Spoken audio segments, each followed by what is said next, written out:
안녕하세요, 하이루입니다. 저희 하이는 훈련소를 다녀온 뒤에는 낯선 사람을 봐도 처음 듣는 소리에도 짖는 일이 정말 많이 줄었었습니다. 그런데 산책하다 다른 강아지에게 한번 크게 돌진을 당한 이후부터 점점 짖는 게 심해지기 시작했어요. 처음에는 모르는 강아지와 남자 사람에게만 짖더니 나중에는 집에 손님이 와도 짖고 택배 기사님이나 집 주변에서 일하시는 분들까지 계속 경계하면서 짖더라고요. 저도 처음엔 진돗개라서 원래 집을 잘 지키는 성격이라 그런 줄만 알았습니다. 그래서 혼내도 보고 말려도 보고 여러 방법을 찾아봤는데 가장 답답했던 건 그래서 지금 어떻게 해야 하는데 였습니다. 그런데 공부를 하면서 알게 된 건 저 역시 좋은 보호자가 되려고 했던 행동들이 오히려 짖음을 더 키우고 있었다는 사실이었습니다. 오늘은 제가 직접 경험하면서 바뀌었던 방법을 알려드리겠습니다. 짖는 강아지를 혼내거나 억지로 말리는 행동, 사실은 그게 짖음을 더 키우고 있었습니다. 짖을 때마다 저러다 이웃한테 민폐 아닐까 싶어서 더 크게 혼냈던 분들 많으실 거예요. 저도 그랬으니까요. 저도 처음엔 안 돼! 하고 소리치거나 목줄을 확 당겨서 말리는 게 당연히 맞는 방법이라고 생각했어요. 근데 알고 보니 그게 오히려 하이를 더 흥분하게 만드는 행동이었습니다. 먼저 짖음에는 크게 4가지 종류가 있다고 해요. 요구성 짖음, 나 이거 해줘. 간식, 관심, 놀이를 원할 때 경계. 방어성 짖음, 누구냐? 하지마. 발소리, 초인종, 낯선 사람 등 영역을 지키려는 본능이나 두려움에서 비롯지루함, 에너지 과잉, 심심해 미치겠어, 활동량 부족으로 쌓인 에너지를 분출, 불안성 짖음, 나 혼자 두지 마. 분리불안 아이는 이 중에서 명확하게 경계, 방어성 짖음이었어요. 돌진당한 사건 이후로 낯선 존재, 위험할 수 있다는 경계 반응이 커진 거죠. 처음엔 모르는 강아지나 남자 사람한테만 짖었는데 시간이 지나면서 집에 손님이 와도 짖고 택배 기사님한테도 짖고 나중엔 동네에서 일하시는 분들까지 짖는 범위가 점점 넓어졌어요. 그런데 여기서 중요한 포인트가 하나 있어요. 개가 짖을 때 보호자가 안 돼 하고 같이 소리를 높이면 개 입장에서는 이걸 이렇게 받아들인다고 합니다.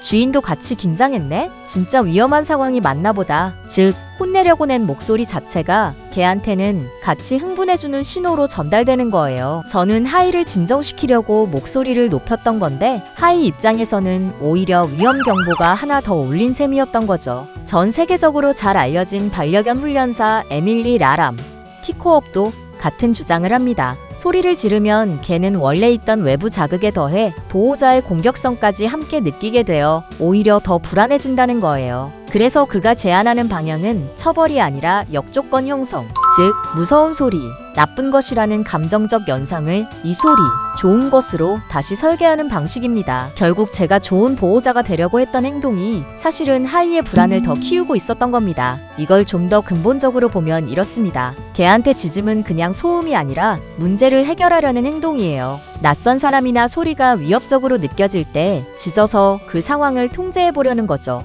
그런데 이때 보호자가 당황해서 목소리를 높이거나 흥분한 상태로 반응하면 개한테는 내가 짖으니까 상황이 더 커지네 라는 신호가 됩니다. 결국 짖음이 효과가 있다고 느끼게 되는 거예요. 반대로 보호자가 침착하게 먼저 나서서 상황을 확인하고 처리하면 어떨까요? 이건 개한테 이건 내가 담당할게. 너는 신경 안 써도 돼 라는 신호가 됩니다. 경계라는 역할 자체를 보호자가 가져가는 거예요. 그러면 개는 그 부담을 내려놓고 자연스럽게 흥분을 가라앉히게 됩니다. 여기서 핵심은 반응을 안 한다가 아니라 어떻게 반응하느냐입니다. 아무것도 안 하는 게 아니라 흥분하지 않은 채로 상황을 대신 정리해주는 게 핵심이에요. 그리고 여기에 한 가지가 더 있어요. 짖을 때까지 기다리지 말 것. 개가 이미 흥분해서 짖기 시작하면 뇌가 학습할 수 있는 상태를 이미 벗어나 있다고 해요. 그래서 짖기 전 아주 낮은 단계의 자극에서부터 미리 준비해두는 게 훨씬 효과적입니다. 실제로 저는 이렇게 바꿔봤습니다. 하이가 택배 기사님이나 손님한테 짖으면 안 돼? 하고 소리치면서 목줄을 확 끌어당긴 결과는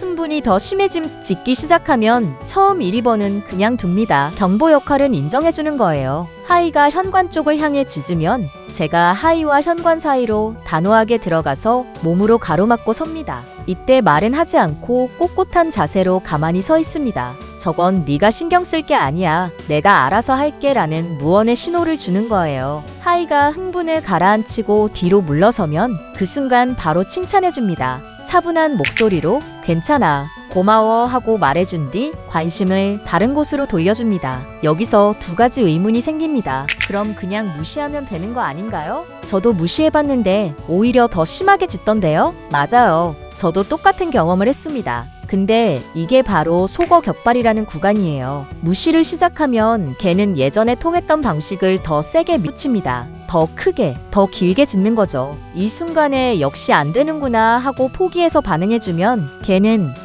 더 세게 짖어야 통하는구나 라고 다시 학습하게 됩니다. 그런데 여기서 알아야 할 게 있어요. 더 심해지는 그 순간이 사실은 거의 다 온 지점이라는 겁니다. 이걸 알고 버티는 것과 모르고 포기하는 것의 차이가 결과를 완전히 다르게 만들어요. 참고로 이 무시하기 방법은 사실 요구성 지즘에 더 잘 맞는 방법이에요. 경계성 지즘인 하이한테는 무시보다 바디 블로킹처럼 상황을 대신 정리해주는 방식이 더 필요했습니다. 그래도 퍼피 클래스 선생님은 안 되는 행동은 바로 그 자리에서 잡아줘야 한다고 하던데요? 그럼 무시가 맞는 건가요? 바로 개입이 맞는 건가요? 이 부분이 사실 제일 헷갈렸던 지점이에요. 결론부터 말씀드리면 선생님 말씀도 맞고 위 얘기도 맞습니다. 둘이 충돌하는 게 아니에요. 문제는 바로 잡아준다는 게 어떤 방식이냐는 거예요. 당황해서 목소리를 높이며 잡아주는 것, 개한테 흥분을 더해주는 개입이라서 역효과가 납니다. 침착하게 몸으로 상황을 가로막듯 바로 잡아주는 것, 즉각적인 개입이면서도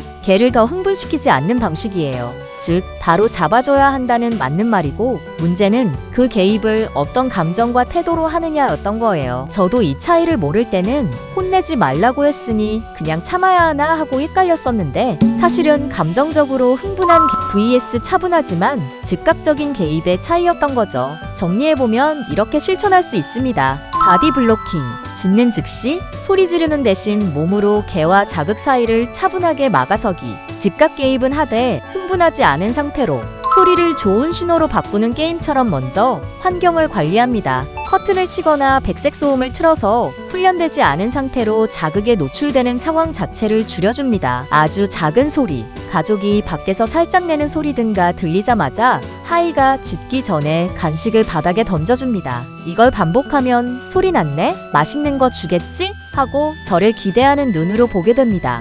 이게 성공 신호예요. 익숙해지면 소리가 났을 때 짖는 대신 정해둔 방석이나 자리로 가서 기다리는 것까지 가르칠 수 있어요. 핵심은 짖기 전에 개입하는 거예요. 이미 짖고 흥분한 다음엔 이 게임이 잘 안 통합니다. 직접 확인하러 가기, 짖을 때마다 내가 먼저 나서서 상황을 파악하고 흥분이 가라앉으면 차분한 목소리로 안심시켜주기, 속어 격발 버티기, 더 심해지면 오히려 잘 되고 있다는 신호라는 걸 기억하고 포기하지 않기. 좋은 보호자가 되려고 했던 행동이 오히려 하이를 더 불안하게 만들고 있었어요. 이제는 혼내는 대신 몸으로 먼저 막아주고 짖기 전에 좋은 기억을 심어주고 있습니다. 오늘부터 딱 하나만 바꿔보세요. 소리치는 대신 몸으로 먼저 막아서는 것부터요. 다음 영상에서는 하이 문제의 시작이었던 산책 중 돌진 사고, 리드줄 컨트롤법으로 다뤄보겠습니다. 도움되셨다면 구독과 좋아요, 여러분 강아지는 어떤 유형인지 댓글로 남겨주세요.